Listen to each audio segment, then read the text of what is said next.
So it's time for our Friday Agile Not So Agile episode of the Daily Stand Up Podcast. And I thought I'd start today with an interesting question. What does it mean to be able to do amazing things? Now, I know it's a broad question, but in my life, I've had the opportunity to do so many incredible, amazing things and visit places all around the world and meet people that are just so incredible. Many people stop me and ask me when they meet me, what did I do to put myself in a position where I can do these amazing things? And part of that answer is actually really simple. It's a simple formula. So I thought today I would give you the three keys to that formula. So there's three keys to being able to do amazing things. And the first thing is quite simple. It's you have to have a foundation. You have to have something you believe in. Now, many of you already know this, but just in case you didn't, I am Christian. I'm a member of the Church of Jesus Christ of Latter-day Saints. And I have established things based on my foundation of faith. Now, many of you may be of different religious denominations, or maybe you don't have religion at all, and that's fine. Each of us has to have something that's foundational that we build upon. And whether it's a structured church or an organized religion, or whether it's based on your family or based on being one with the earth, we all have a different approach of how we get there, but we still need to have something that grounds us, something that keeps us level. Because if we're going to do amazing things, we need to have some type of launch pad, if you will. A rocket wouldn't go far into space without a launch pad, right? So if we're trying to be the next Katy Perry, okay, that joke was too soon. We need to make sure that we have a solid foundation, right? We need to make sure we have something to launch from. Because if we don't have something to launch from, it's going to be hard for us to do amazing things. Second thing, we need to have a story to tell, and a story has to have three parts. The story has to have the history of where we come from, where we are today, and where we hope to go in the future. And what I mean by that is it doesn't just need to be a simple story. It needs to be something that is going to leave a legacy, something that people will look at and say, that's what makes you the person you are. Something that will expand your mind and something that will expand the minds of others when they hear it.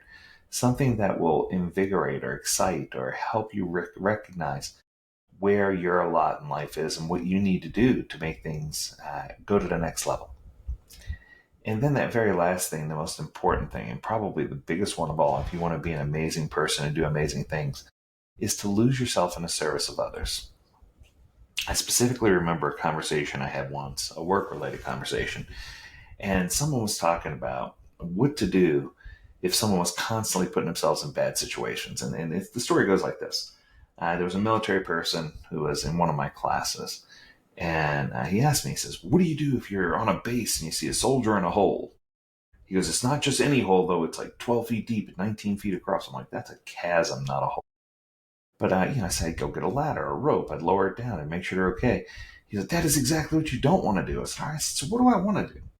He said, what you should do is call down and ask if they're injured. I said, okay, that makes sense. He says, then ask the second question. How the hell did you get in that hole? I thought that was a valid question. He says, then you throw him a shovel. I'm like, why would you throw somebody in a hole with a shovel? He said, they spend the next however long, 4 hours, 6 hours, digging a ladder out of the side of the hole or digging a staircase out of the side of the hole. They'll never wind up in that hole again. He says, if you don't do that, he says, you can help them out of the hole and come back 15 minutes later and they'll still be in the hole. I said to myself, that makes a lot of sense and it has credibility. So then I was in a leadership workshop and I shared this story.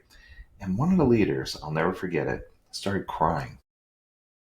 And I'm like, is everything okay? And I said, yeah, but that story bothered me. I said, what do you mean?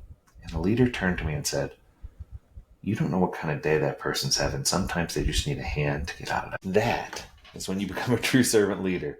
And that is when you recognize that it's other things around us that divide us. We are allowing ourselves to be divided when we should be united. We shouldn't be judging people based on who they worship, who they love, the color of their skin, who they voted for, where they're from. I mean, none of that should matter, whether they're tall, short, skinny, fat. None of it should matter.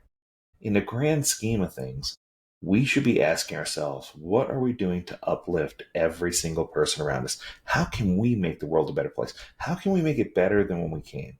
And I think that when we start when we refocus and start focusing on the things that are important and stop focusing on all the things that divide us, that's going to be the last key to being able to do incredible, amazing things.